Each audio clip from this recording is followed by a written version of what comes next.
Hello， 腾讯视频 Doki 的 ET 天团们，大家好，我是华晨宇，让我们在 Doki 相遇吧。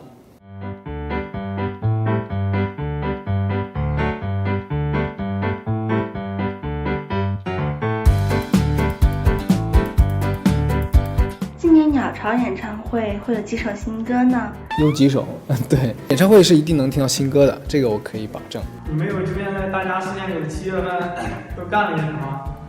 然后有没有趁这次难得的假期好好休息一下，然后顺便玩一下，放空一下自己？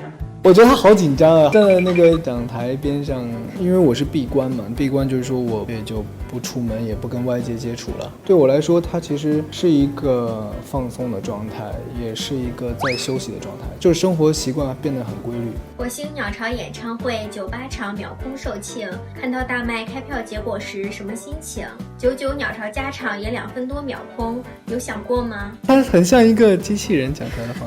我大概知道，因为我一开始觉得鸟巢应该会卖的，我觉得是 OK 的，但是我没有想到它是秒空，最没想到是有很多人没有票。今年鸟巢是我第一次开体育场，而且一开还是开全国最大的体育场，所以我是没有想到会秒空的。对，那一瞬间我是觉得很意外。看你都是翻看我 baby 的时候，和你很黏你啊，你自己喜欢儿子还是女儿呢？跟小宝宝们沟通起来会有困难吗？我肯定是喜欢女儿的，因为我以前有时候大家朋友在一起聊天也会问过这个问题，我应该是会喜欢女儿一些。哈林是很少粘人的，我就觉得她很可爱，我就好喜欢她，我很喜欢跟她一起玩。你在节目里提到了收养了一条流浪狗，是什么机缘呢？有给它取名字吗？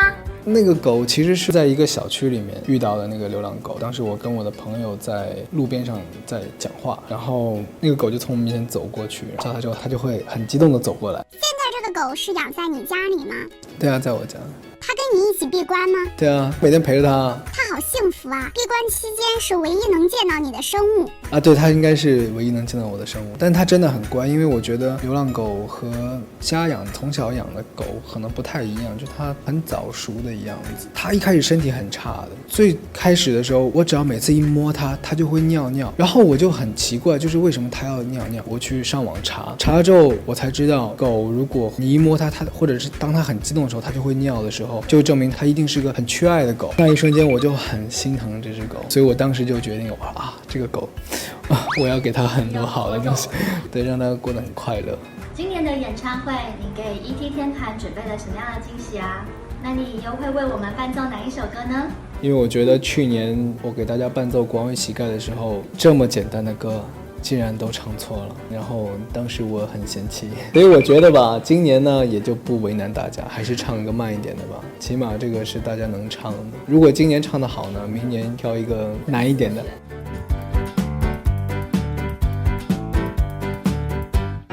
现在还有没有被哥斯拉支配的恐惧？那个是我小时候很怕的东西。有很多粉丝专门为你做了哥斯拉的蛋糕，以及跟哥斯拉相关的很多东西。所以我就说他们有时候会坏坏的，就是想欺负我的这种，就是明知道我会有点害怕，但是还这样吓我，太不好了。我以后也吓他们。粉丝关心你最近长胖了没有？有没有听粉丝的话好好去吃饭？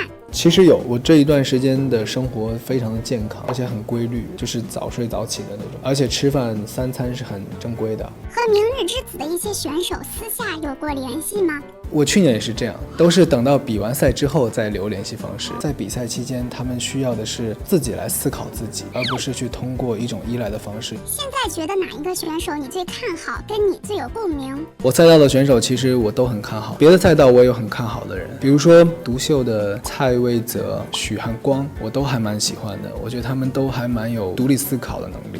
之前我们大家看过你模仿费玉清老师的一些经典动作，都觉得特别的可爱，想再看一下，可以再模仿一遍吗？我每次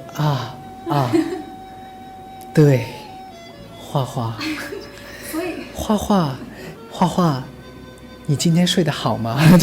像一个古代的文人的那种感觉。对，能不能用一首歌来表达一下你对粉丝的爱？我的歌，就让我轻轻为你讲一个枕边故事。